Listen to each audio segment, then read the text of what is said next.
United Kingdom, Prince Adam Hamid. Let's go, Prince. Woo. 63.3.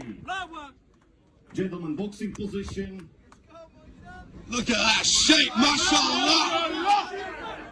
Round one knockout.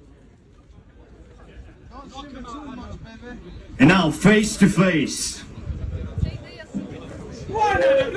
Ladies and gentlemen, make some noise for both of them. Our next battle, 4 rounds in the super lightweight division. Wojtek Hrdy, Adam Hamid. أول نزال عالمي ورسمي، الملاكم اليمني آدم نسيم حميد كشميم ضد التشكي فودك هردي.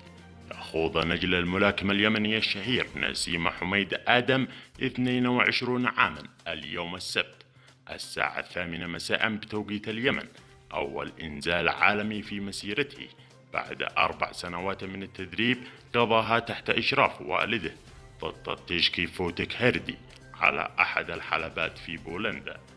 ويراهن نسيم على قدرات نجله البالغ من العمر 20 عاما للمنافسة في الملاكمة الاحترافية. وأكد في تصريحات سابقة إن آدم سيتوج ببطولات في الملاكمة وسيكون خير خلف له في هذه المنافسة. واشتهر حميد بدخوله المسرحي إلى حلبات الملاكمة وبسرعته وقوته أثناء النزال، وعانى من متاعب قضائية بعد اعتزاله وقضى عدة أسابيع في السجن خلال عام 2006 لقيادته سيارة بتهور، مما تسبب في اصطدامها بسيارة أخرى وإصابة سائقها بجروح بالغة.